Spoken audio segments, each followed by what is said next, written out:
Hey Good morning, Chuck, team. we all Oh, got video on. This is gonna be an experiment for us. This is the What do I first. need to do to see Chuck? you can't see me?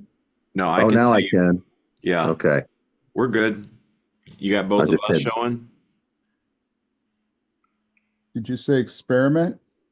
Yeah, we've never done a video podcast before. Are we doing a video podcast? Apparently so. I hope you put your makeup on.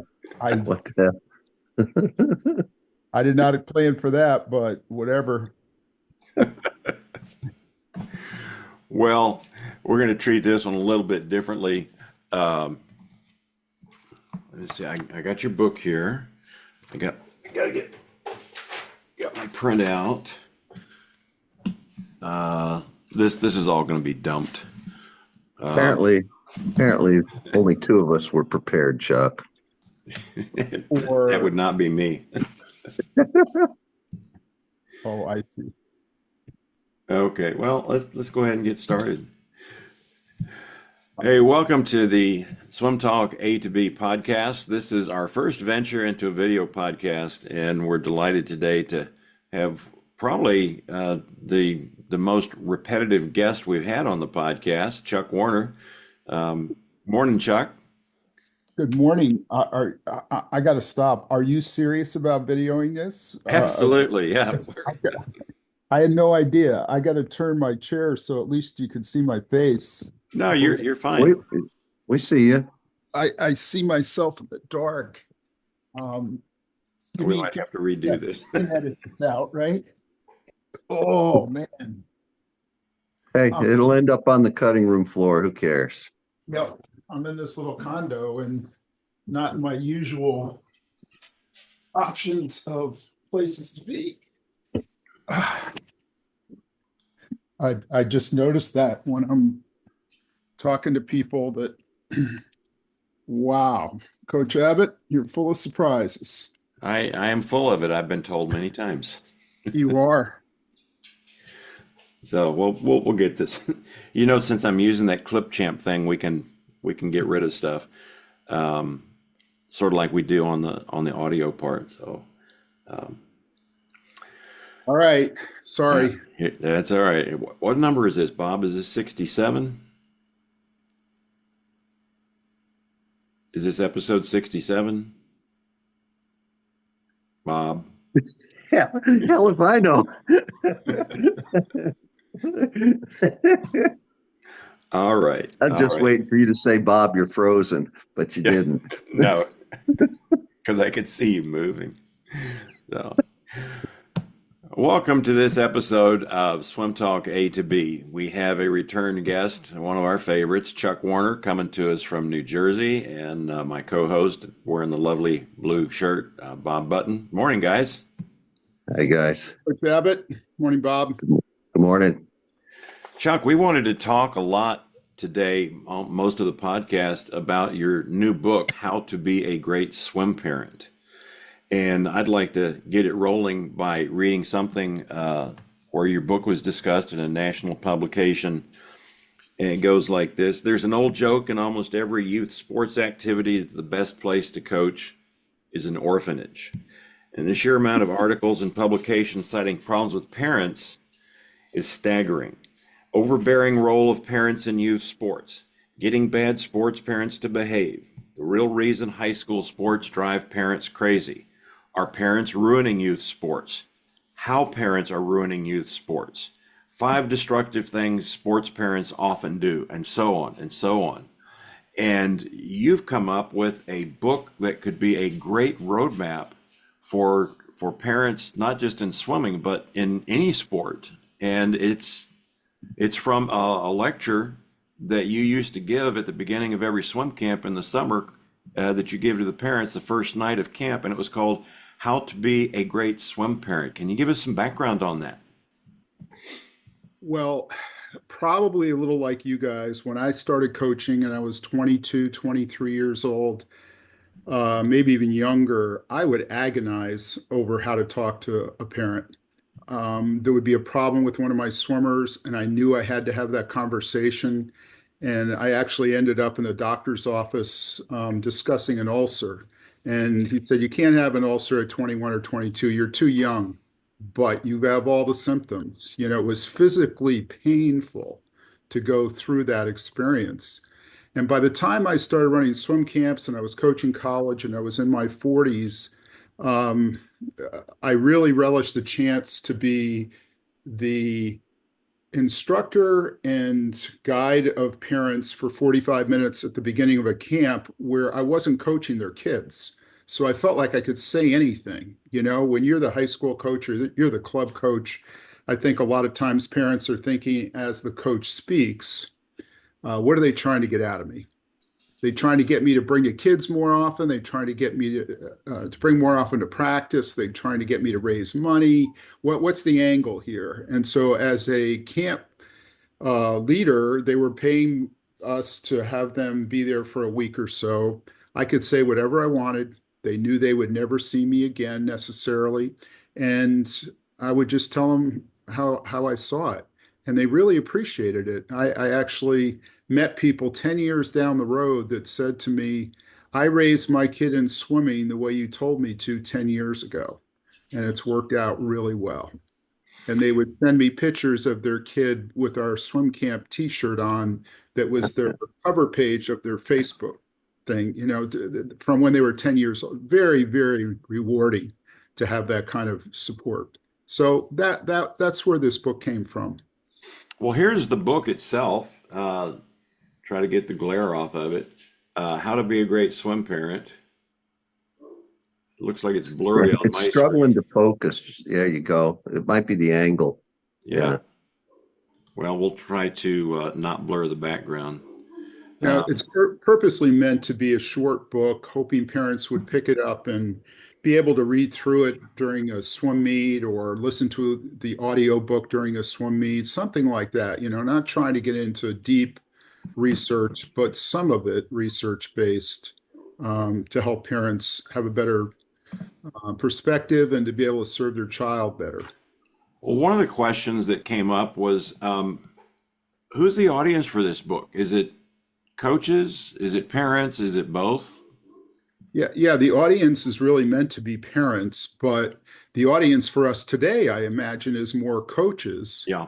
If it's more coaches, I think maybe how we help people is talking about not just how to be a good swim parent, which is, I think, part of it, but also how do you go about educating your parents? How do you go about setting up a parent education program using this information that we might talk about today to be able to help your parents better support their swimmer? Well, chapter one really kicks it off. The title is Why Competitive Swimming. And I think, the three of us coaches have some pretty good ideas, but you want to go through the bullet list that you have in the first chapter there? Oh boy, there's quite a few. And, I think some of the things that really stand out are swimming is so unique because everybody has a time, right? It's personal to you. And there's five or four different strokes and then individual medleys. So you've got five options of times right there. Short events, long events. Somebody who's good in breaststroke where their toes turn out like a duck when they walk. That's good for breaststroke. They're pigeon-toed. It's good for freestyle, backstroke, and butterfly. Kids that are more speed oriented, there's short events. Kids that are more endurance oriented, there's long events. Same events for girls as for guys from the beginning through the Olympics. There really is something for everybody, and having that time measurement allows you, as you guys obviously know, and everybody I think listening knows, that really unique aspect where it's not judging a dive subjectively. It's an objective measure. Am I getting faster? And you can rotate from am I getting faster in this event? Maybe not today, but maybe this other event, I am getting faster today. So it's really Short a course, long very, course, stuff like that. Yeah. yeah, long course, short course. Yep. Just so many different ways to know if you're improving. Second chapter of the book is called Support, Don't Lead. And the quote came from Coach Peter Daland, an Olympic swim coach. And he says, support, don't lead your child into swimming. And the first sentence you wrote, your child should be a swimmer because they want to be. Talk to us about that. Well, most kids start out swimming because mom or dad thinks it's a good thing, right? I mean, sometimes you get lucky and your child says, "Hey, I really want to do this." But most kids, at the beginning, the parents is a big part of it. I know for our daughter, we told her that she had to play a sport each season. She could choose a sport, but she chose swimming in the summer to start out with. And then eventually they go for not just swimming for mom and dad and to see mom and dad get excited, but they start to latch on to a coach and see that the coach is getting excited for them. But the swimmers that really get good are the ones that swim for themselves, like Bob's son and people that just love doing it and want to go out and do it because it's rewarding to them. And I think a lot of times parents misunderstand their role and feel as though it's really important for them to nudge, prod, push. I came from a swimming family, for example. My older brother was a good swimmer, All-American at SMU eventually. And all the way down the line, the five kids, excepting my older sister, were all swimmers. And my mother would bribe my little sister with plastic horses to swim in the meet. She was the best 8 and under, then she was the best 10 and under. She was really important to our team, but she didn't want to swim. And she swam for those little model horses. Eventually, my father built her a barn and she had a real horse. But the horse wasn't doing it for her eventually. She got to be 11 or 12. What do you do? You're going to buy a horse. That was this, it was a nice effort. It was a nice thought by my mom, but it wasn't going to last. And so that parent motivation just isn't going to last a very long time. You can help your child get started by showing a little leadership to get them in the pool and get them on the team, but it's not going to last very long. And I'll tell you this other little story that I think is a real good one to know. Um, I, my daughter's mom and I changed our summer plans when Annie was 8 years old so that she could join a local summer club swim team. Best time to start, right? Summer club, you're the top of your age group, 8 years old. Best way to go. And she didn't want to do it. We joined the club. We hired a nanny for the summer because we were both working. And the day before school was out, my older brother called me, who you both know, and Terry said, "Hey, I just read this study, and 80% or some very high percent, the number one reason that girls join sports is for social reasons." And I thought about that. And I called the Kathleen, our nanny for the summer, and I was at work coaching at Rutgers, and I said, "Take Annie over to swim practice today and just have her watch and have her count her math work today is going to be count how many people on the team there are and how many she knows that are her friends from school." And we had joined a summer club that was right by her elementary school. And I got a call a little later from Kathleen, and she said, "Chuck, the answer is 23 kids in the pool she knew were from her school. She wants to join the swim team." That's a nice way to step into it. It ended up being her idea because it was such a social opportunity. And I'd for like girls, Bob to take us through the journey of his son Bobby. Well, I guess Bobby and Leon both must have started with summer team swimming, Oh splashing yeah, around yeah. the pool, and Bobby wound up swimming at a national caliber level. Tell us about that journey, Bob. Well, it's kind of funny. Um, Claire's three kids, and then our two, all five of them swam, and a couple of them dove also. But Bobby was the one that wanted to keep up with Daniel, the middle one. And it was always I want to when Bobby was in pre-team, he cried. And I said, "You don't have to do this, son. I thought you wanted to do it." He says, "This is for babies. I want to be over there." So he wanted to be with the big kids. So that's kind of how they all were involved. And the youngest one, he just wanted to be with the big kids. So I think that's how it worked out. It's kind of funny. I have a scenario for you, Chuck. This isn't our family, of course. The scenario: my little one's 8, but he's faster than all the 10 and under boys, and he can keep up with the 11 and 12. So we're pulling him out of his other sports so he can do long course 2-a-days this summer. When can we start? Also, we like to plan ahead. Any inside scoop on where the 36 games are going to be held? I know that's a little over the top, but you've dealt with parents that maybe aren't too far away from that.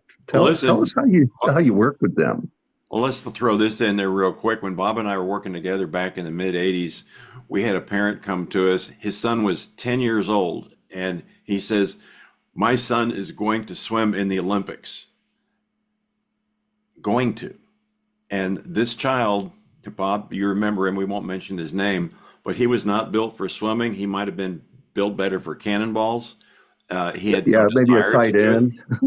Oh, he had no desire to do it. It was all his dad. And that chapter about supporting, don't lead him. And his dad was dragging him every day. And he was one of those hopscotching parents, club shopping, bounced around for at least 4 teams, wasn't it, Bob? I think at least four Yeah, teams he bounced around.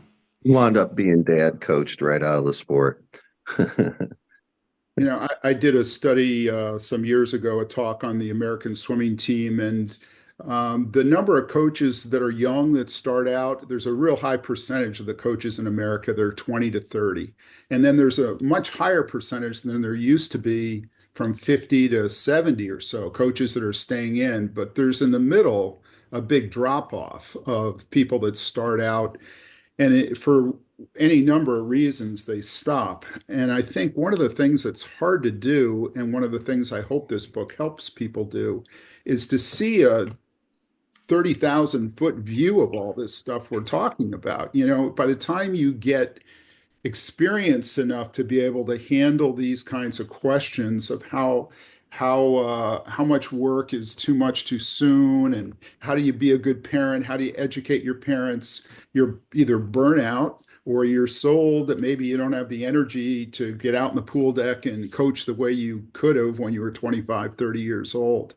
So I think for parents to be asking, when should my kid do dry land? When should they do doubles? When should they go long course?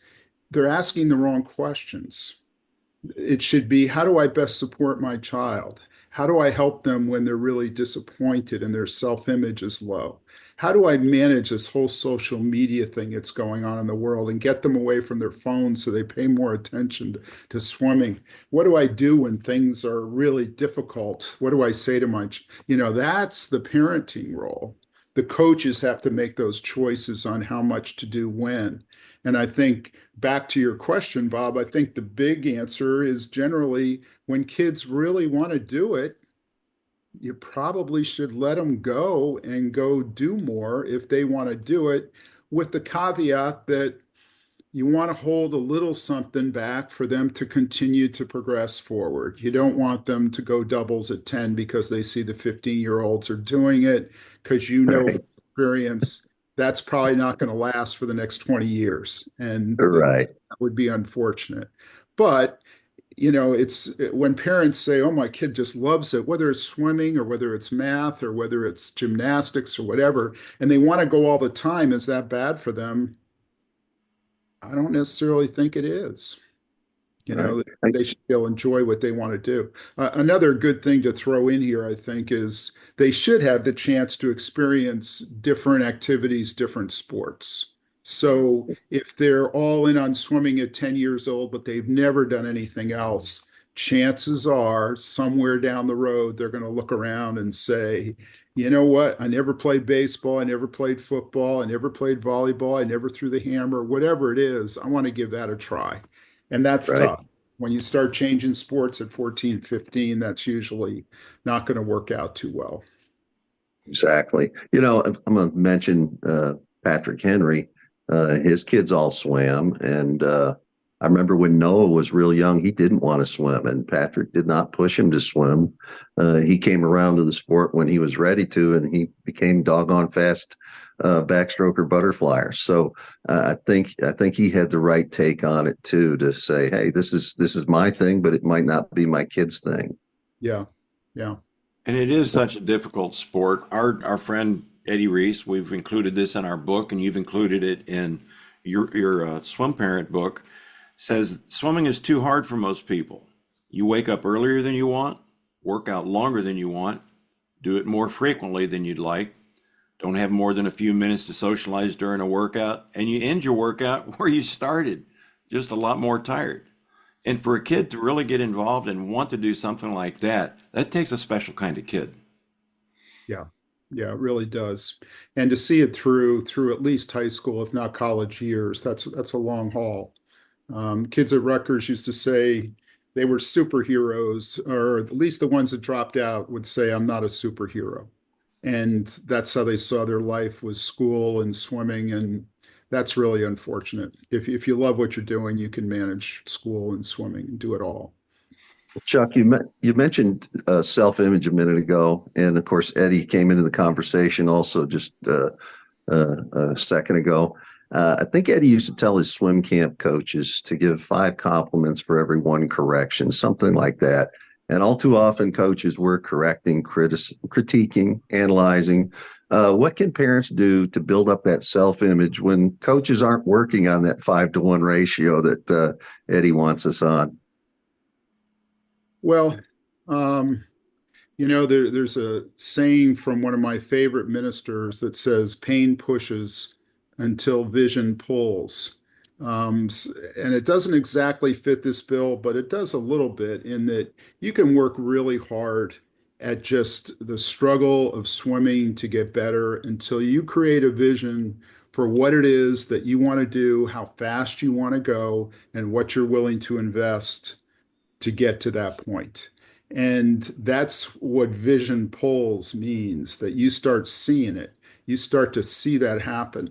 You are swimming at the University of Texas, and maybe you're Bob Button, and you're looking around at all these really fast swimmers, maybe swimmers that are much faster than you.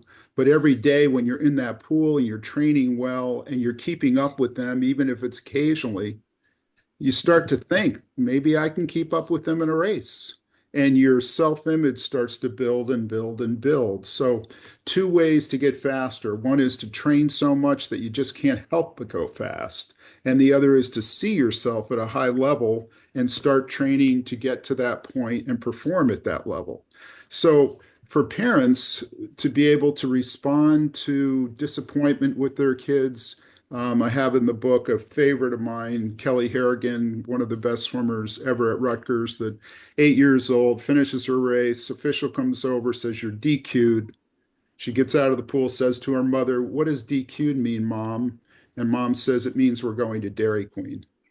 The coach is going to handle making helping Kelly be legal in her strokes. Mom and dad don't have to do that. They've got to keep the spirits up, and they don't have to do it falsely. There's a lot of benefit to having disappointment or not being as fast one day as you were the other, and especially not winning a race. And mom and dad need to be there to say, I love the effort you gave. Boy, oh boy, I saw you put your face down and you went into that wall. You did. I'm so proud of how hard you tried. They can duplicate that every single time they go out and swim. And I used to do that coaching. You always have that tough choice, I think, when you have a swimmer that misses winning by this much. And you could say to them, oh man, you're not tough enough. You got to get to the wall. You got to get your head down. You got to kick harder, whatever it might be. And I would say to them, wait a race, which to me created the freedom to let it all go. Because, if they feel like they can't win, and we've all seen this, we've coached long enough, but swimmer feels like they can't quite win, a lot of times if they feel that pressure, that it's either all or nothing. They'll just back off on the last 10 yards or the last 25 a little bit to show that they didn't get touched out. And the one that's fearless will go right at the wall, win, lose, or draw. The Michael Phelps saying that I love, I'm going to find out what's inside me. That has no barriers, no obligations to it. I'm just going to go find out what I can do. And And if it's not enough, the coach can say, "You just ran out of room. You that's a would have, you that's could a have, you would have great got them statement. right." Yeah, Hmm. Lombardi used to say the clock ran out on us. You Right. know, we didn't lose, we just ran out of time. Same thing. Yeah, that's a great statement. If that Yeah. pool would have been 5 yards longer, Right. would have beat Hey, him. I'm not sure what the numbers are today, Chuck and Dana, both of you here. But years ago, USA Swimming had a turnover rate of among athletes of around 50% annually. What would you tell the parents whose child is leaving swimming? I mean, we hate to see that. Yeah, there's something I learned about in the first book I wrote called Certainty of Outcome, and how much parents want certainty of outcome.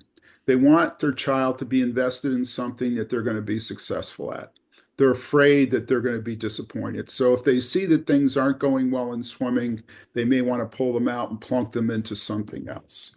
And I think they're missing the whole idea of what a sport is. A sport should be the opportunity to try valiantly, give your very best, and whether you win or succeed, you do it in a safe environment. You're not putting your house on the line. You're not putting your whole income on the line. You're not putting your career on the line. You're still going to go home with mom and dad. It's still going to be okay. There's still going to be dinner there. There's still going to be a roof over your head. Your parents are going to love you. Your family's going to love you, and your coach is going to support you. And that's what a sport should be. So I think a lot of times people make a mistake of measuring whether they're having value in this experience by whether or not they're winning races or being an All-American or being the best on their high school team or what have you. I think that's really misguided um, judgment of whether it's a success or a failing experience. At several points in the book, you've gone with the theme to emphasize about praising the effort, not the outcome, because the effort can be replicated every day in practice, every meet they go to, but in a meet, they're not always going to get a best time. And so if you're focusing on the outcome, you're really selling them short. And it says that in the long run, it's the effort that will determine the child's personal satisfaction and how they engage the world, not just their sport. Can you comment on that a little further? Yeah, I think what coaches need to learn is this language of how to properly direct their swimmers, like you're referring to, Dana. Um, and so it might be that you're investing in your future as a swimmer. That I watch you come to practice every day. I see how hard you work. That's an investment. It's just like, and mom and dad could say this too. It's just like going to the bank, son, and putting money in. And it's there, and you could pull it out, and you may feel like you're going down the street today to go shopping, and you've got nothing in your pocket, but you have a whole bank account that you can go to. And there will be a time to go to and pull that out. And in the same way, you've invested this work in developing yourself as a swimmer, and there'll be a time to make a withdrawal. Withdrawal isn't today. The better you get as a coach to be able to speak this kind of way, the more it resonates, I think, and sinks into swimmers. And it's really takes time and work to figure out that language of how to speak with them. You both mentioned the possibility or the likelihood that some kids are going to drop out of the sport. But you ask a question in the book, might these swimmers who dropped out have lasted longer if their coach had taught more and showed more enthusiasm in their training? And I'm reminded of, the old mindset used to be pound, pound, pound. We're just going to beat them up and they're going to get stronger and they're going to get faster because of that. That's not a lot of good enthusiasm. but there's not a lot of teaching going on if all you're doing is chasing the black line. There was an anecdote, it may be apocryphal, it may be real, about a Russian coach many years ago, probably in the 70s or 80s. He says, "You Americans, you treat your swimmers like eggs. You throw them all up against the wall, and the ones that don't break are your champions. But what about all the broken eggs? Yeah. You know, Yeah. I have a story in the book that is really dear to me of a little boy in our carpool, about 10 years old, of standing, kicking the wall after practice. I'm waiting for my daughter and his brother to come out of the changing room. And I said, "What's up, Jack?" And he said, "I think if they could teach me something or they would teach me something, I could be good at this." And I remember sharing that story with some coaches through on the Ask a Board and email. And David Marsh emailed me back and said he had just left Auburn after 15 NCAA championships or whatever, and gone to Swim Mac to be the head coach there. And he said, "That's part of the reason I went to Swim Mac. I was so tired of seeing kids." I think probably David was referring to his own kids, just be run up and down the pool and not be taught good technique, not be taught good turns, not have a foundation built for them that they could build on into their future. And that's such a big part of becoming a really good swimmer. If you just have people going up and down the pool, you may be training people, if anything, for the mile or the long endurance races, but you're running the race horses into the ground by treating them like plow horses, right? And so those kids that are really talented are just not going to want to stay in that environment. They're going to want to find something where their talent can show, which may be going to a different team that does more speed-oriented work, or maybe finding another sport that allows them to show their explosivity by playing basketball or running track or doing something different. and Hey, we've got to go ahead, Bob. oh, well, I want to jump back to uh, how we talk to how parents talk to the coaches.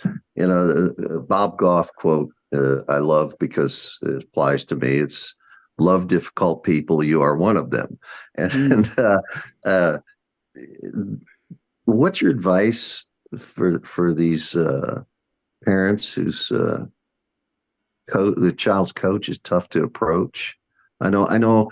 I remember at one time I had a parent come out on the pool deck and real sheepishly say, "Coach, I drew the short straw. I'm the one that has to come ask you this question." And it was just a real good question that parents had, and I just felt like, wow, am I that unapproachable? And I guess I am. How do you advise those parents on how to approach those coaches? There's one of the things, looking at it from a coach's angle, is that's so important is, what is your job security and who are you working for? And if you're running your own club, you may be way more willing to say what's on your mind as a coach if you own it. And you're going to let the chips fall where they may if somebody doesn't like it. And I think as a parent, if you flip that around and you look at the coach, and the coach is afraid to have those conversations, they may be fearing their job, or maybe they're just so focused on their swimmer at swim meets. So I think one of the things as a parent is finding the time that's the best way to approach it. And I think to send them an email and say, "Coach, I've got a question for you. What's a good time to talk to you?" A good time to talk to you is not in the middle of a swim meet. No, Probably. not in the main set. And not in the middle of practice. Um, and so,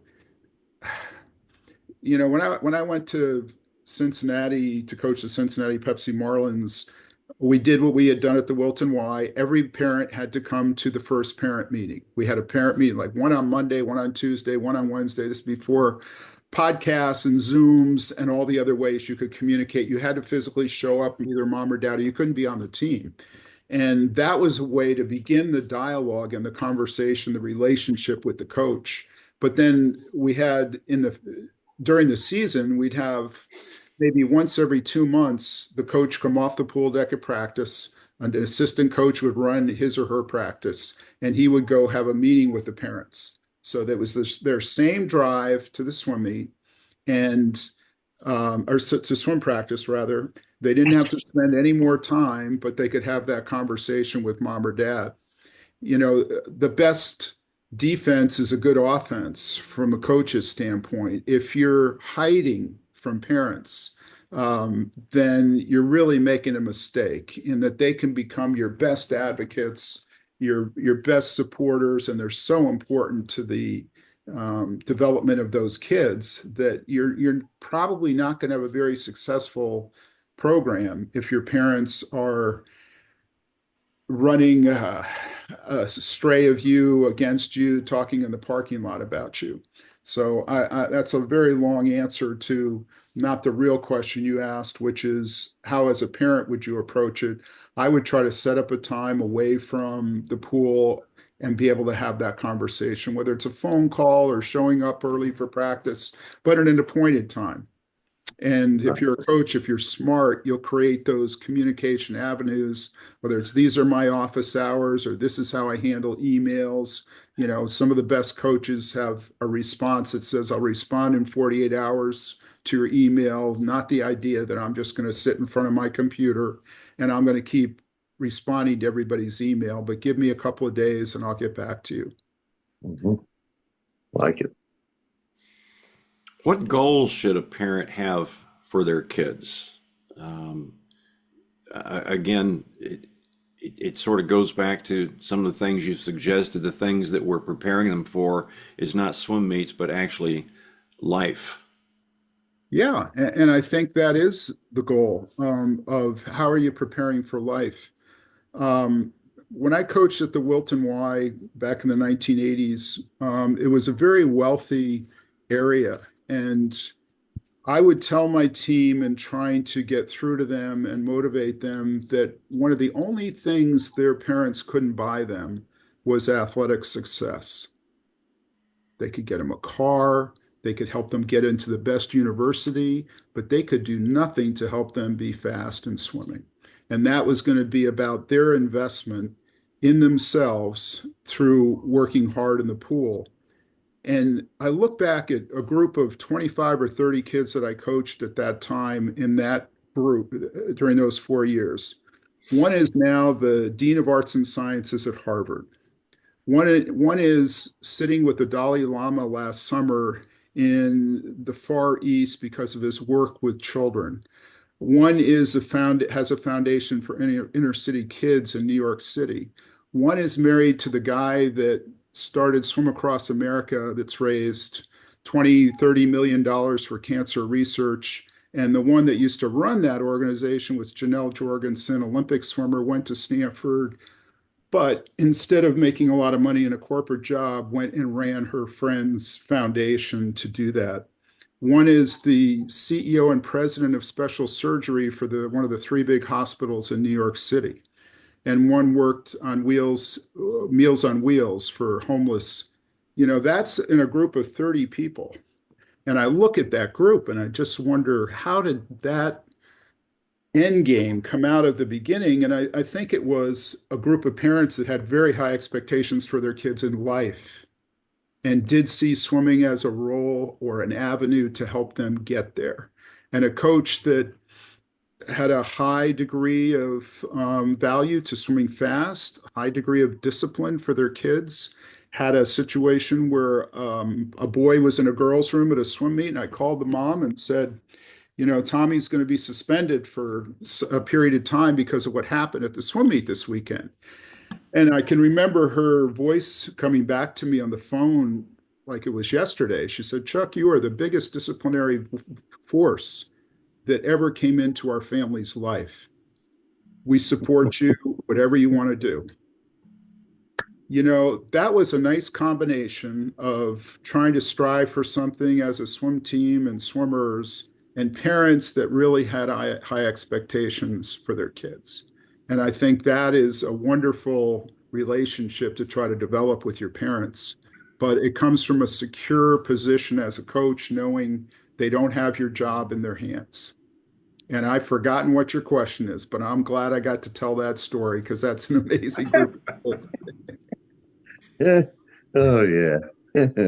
You had mentioned something in our email correspondence about wanting to talk about social media, short attention spans, and it made me remember when I took my team down to swim against Bob's team a couple years ago, and we stopped at a really great restaurant on the way home. We had a long table set up for like 20 something kids, and Bob and I are sitting at the table, conversing with each other and enjoying our salad. And I'm looking over at this long table of swimmers, and everyone has got their phones out and they're doing this. And Mhm. and they were talking to each other. They were texting each other at the table where they were sitting within 5 or 6 feet of each other. And some of these kids, when they're not texting to another person, they are so addicted to these games. Yeah. And I read something recently, was it some kid, he lost a game that he was playing online, or he was bullied by somebody when he was playing online and wound up killing himself. What is going wrong with the social media addiction? Yeah,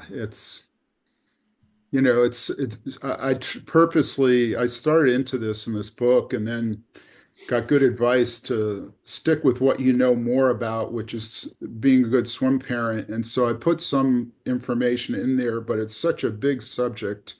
And it starts with it being an addiction of just getting that feedback, getting that immediacy. We want something, and I'm as guilty as anybody. We want it tomorrow. You go to Amazon, and it's at your door the next day.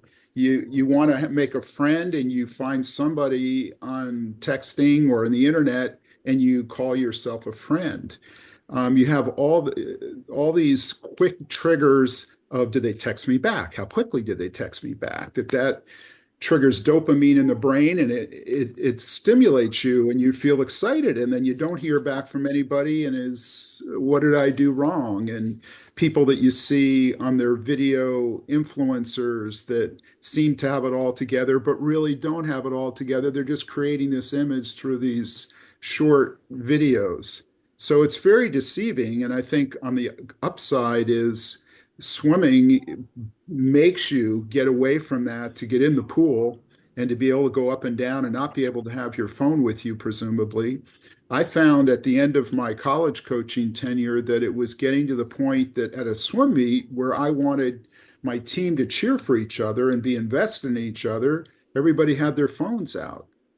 And that became an issue of get rid of the phones. They don't have a place here on the pool deck during a swim meet. And that became real pushback over what's acceptable and what's not, and a difficult problem to deal with as well. The things that really we appreciate the most in life and meet the most to us, having friends, having a relationship with somebody for a long period of time, perhaps getting married, having children, if that's the case, if you're lucky enough to do that, are slow, long, difficult processes that you can't get through texting and you can't get through that video. And so I think parents really have to take control of that, and coaches have to take control of that so it doesn't overwhelm everything else they're doing. The basketball coach at Rutgers, when I was there, Vivian Stringer, who was in the Hall of Fame with Michael Jordan the same year, when they went to a tournament or did certain things, she would have them all put their phones in a basket when they walked in the door. It meant we're not going there at all while we're here. We're all about each other and we're going to be invested in each other during this tournament or during this game day or whatever it might be. And I think coaches need to take a pretty strong stand on that. And it's really to the service of the kids and the parents.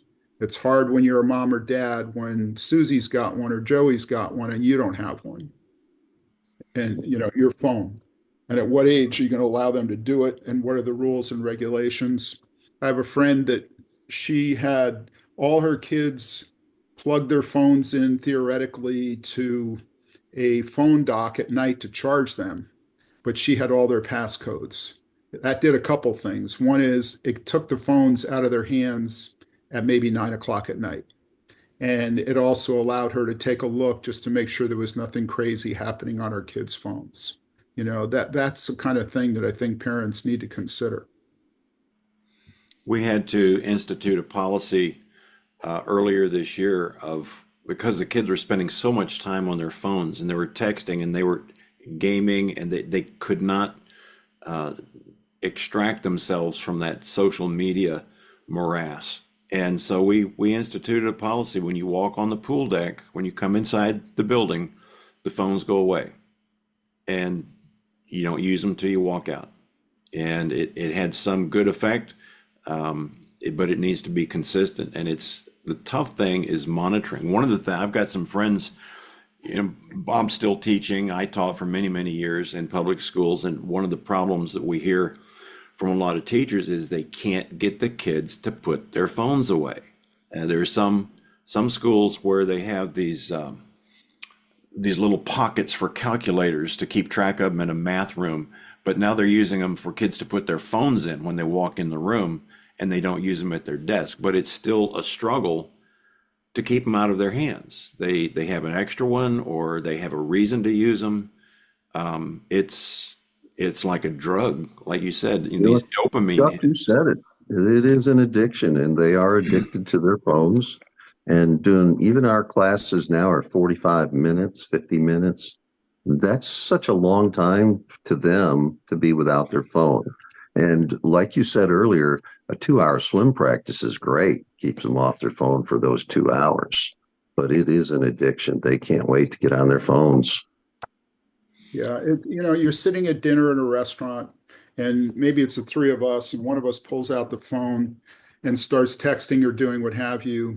And we could all argue for an emergency or some such thing, but it sends the message to the other people sitting there at dinner that this conversation just isn't that important. Your presence with me just isn't that important.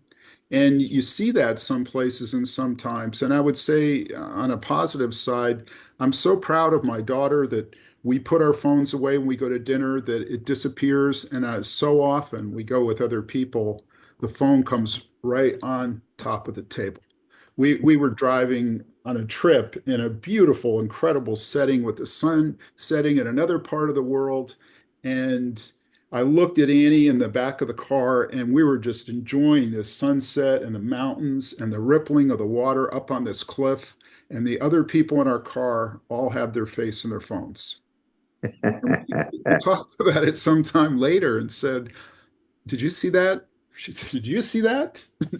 They never even saw what the world had to offer because you're so addicted to that quick fix of Well, something you see in that phone, that video. for Dana and I, if we're eating a brunch at the J, we do have our phones out, but it's so we can look something up that we're talking about. Hey, so but it's a tool for us. Yeah, and I don't mean to make a blank statement there, but if Dana and I go to dinner with our friend Scott Hammond once a year, our phones are gone. We Yeah, just, it's too much fun being there, and you just wouldn't want to do anything else at that time. But right. I know what you mean. There's a place for it. Yep. I think Uh, one of the neat things about swimming, and I've even had some of my swimmers surprisingly tell me that one of the things they really enjoy about getting in the pool is it removes all distractions Yeah, because it's just all the hearing you hear the water going by your ears, you're concentrating on your body movements. There's no distractions from somebody else. There's no distraction from a phone dinging at you. It's a wonderful release, and I think it's one thing. The three of us still swim occasionally, and it's sort of nice to get in the water and have that placid, idyllic environment surrounding you, sort of like when people go skin diving. The wonders. Even if it's a swimming pool where you don't have fish swimming around you, it's still remarkable being in the water. It's a tremendous healing experience. yeah. Yeah, I think it behooves parents to take a stand with their kids and decide what they will accept, what they won't accept. And the same way with coaches and to stick by it. and it's really a mistake not to. There's a reason that the drinking age is such and such because you're old enough to make those decisions for yourself. And if you're going to allow your 12-year-old and your 13-year-old to just get into that phone where it becomes such an addiction or younger, they're probably going to have it the rest of their life. It's very difficult to let go of. So uh, people should really be careful about it. You have a little story in the book about being a carpool dad, driving the kids home from practice, and just listening to them talk. Wouldn't it be a neat idea for those carpool parents if they could institute a policy of put your phones away when we're going home, talk to each other, let's hear what practice was like. Um, but you still got to deal with this. Yeah, our carpools used to be like that, and then I joined a carpool. Our carpools used to be without the phones. Then I joined a carpool with a friend of mine, a woman who is a dear friend, and she was driving, and she had her three kids all with earbuds in on their phones, and I was so disappointed. You couldn't hear any of the chatter. It kept her sane because her kids were listening to music or whatever, but that's the most fun and most entertaining is listening to what they had to say. And you just melt out of the conversation if you keep your mouth shut. And Mhm. you hear all about what's happened with the team and the girls and the guys and the coach, and it's wonderful.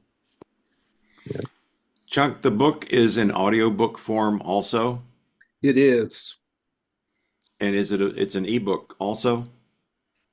Yeah, I think Amazon creates almost everything into ebooks, so it could be a Kindle and that sort of thing. The audiobook, as we've discussed before, just making it easy for a parent to sit at a swim meet, put earbuds in, and maybe not even anybody knowing that they're making themselves better, that they're learning about how to be a better parent, how to be a better swim parent. And I think what Dana, you observed and others have observed is that there's some merit to coaches looking at this too. And I would say from a book standpoint, that would be important. And I think it's really more than just the swim parent itself. So the coaches might want to throw on the audiobook for 6, $7 on Amazon. You can get it and be able to listen to it on the way to practice or swim meets or what have you.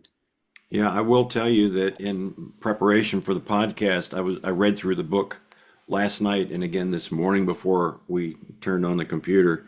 And there are, for coaches, there are some very inspiring and motivating passages in there that relate to our reason for what we're doing. And sometimes we're searching for purpose. Am I doing what I'm supposed to be doing? Are there other things out there I should be doing? I'm not enjoying this so much, but you've got so many examples that are not just for parents, but I think apply to swim coaches too. And I would certainly encourage coaches to read this for themselves, not just a way to give to their parents and share with their parents so that they will have better parents. I think they can become better coaches by paying attention to what's in this book also. Agreed. Hey, yeah, Chuck, do you have a rate, different rate for coaches that might want to get a couple dozen for their team? Yeah, we've had some buy books for all their parents actually, over 100 books. If they want to contact me at chuckwarnerbooks.com or info@chuckwarnerbooks.com, I'm happy to help them with that if they want to use it, raise money, or if they just want to help defray the cost. It's not an expensive book at $15, but some Mhm. have just bought it for their whole group, feeling like it's that important for their parents Right. to have that information. And as I said at the beginning with the swim camp talks, it's hard as a coach to stand in front of your group and they get tired of listening to the coach if you're lucky enough to be able to do that. So the old story that an expert is somebody that wears a tie, comes from 60 miles away or more, and carries a briefcase, you Yeah, know, the out of town expert. Right. that's an expert, and it may help them to support what they're already doing by having some other resource that says similar things. But in my experience in coaching for 50 years or so, I've never John Leonard put out a book years ago that was had some similarities, but that was 40 years ago or so. I've never seen anything like this, and I think it's really important for parents to be able to see the big picture before it's too late.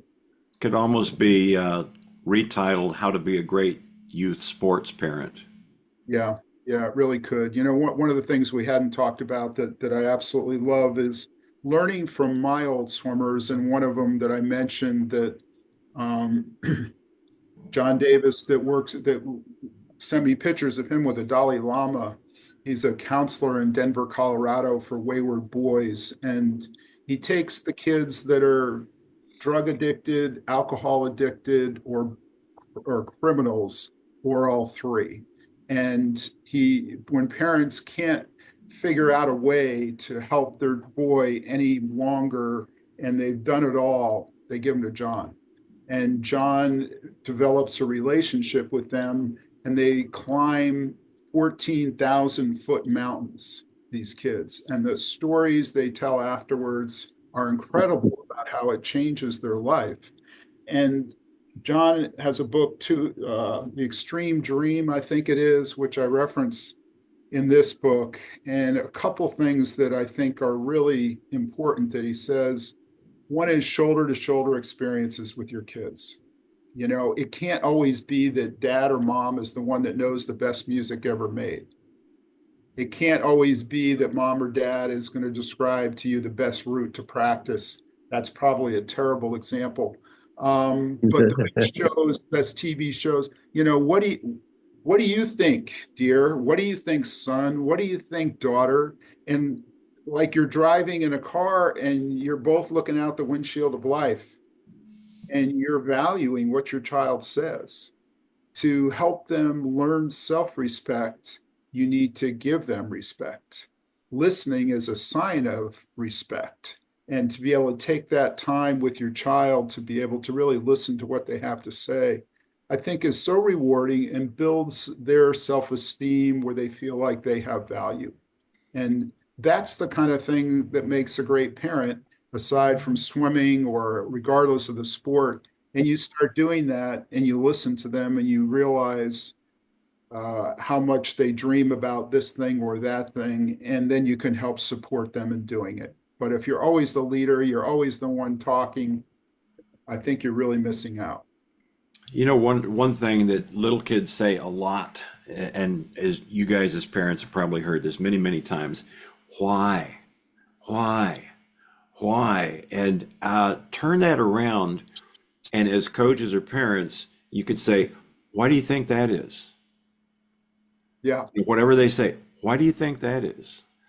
Turn it back on, and then they have to get the gears turning. And I think it engages them and it gives you more opportunities for what you call that shoulder to shoulder experience. I think it's a great thing.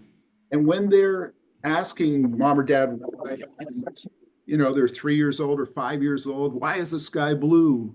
How many stars are out there? Whatever it is, they're really looking for answers and valuing you as mom or dad having some answers for them.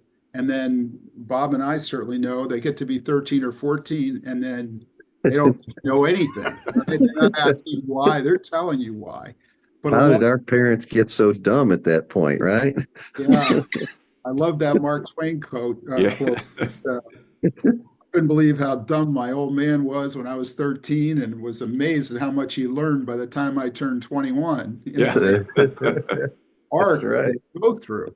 But having those experiences of really listening to them is just a wonderful, wonderful experience. And they really grow into much stronger kids. And I had some story about that I just can't put my brain on right now. But um, when you can buckle them into that front car seat and just you and them, that's a great way to have a conversation. They can't run even when they're 13 or 14 years old, unless they run into their phone, and you can't let that happen. Well, I think Bob and I really enjoyed this book, and I enjoyed working with you on it. But I can't endorse it high enough for coaches and parents out there. This is an absolutely fantastic book. It's been needed for a long time, and we certainly enjoyed the time talking talking with you about it this morning. Thanks for being here.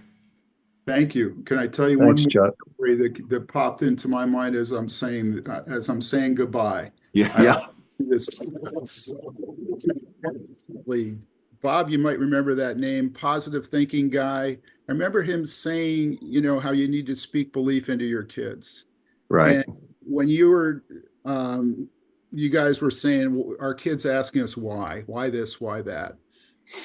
Parents often don't realize when their kids are 6 months old, 12 months old, 18 months old, that their kids are absorbing everything in, they're listening.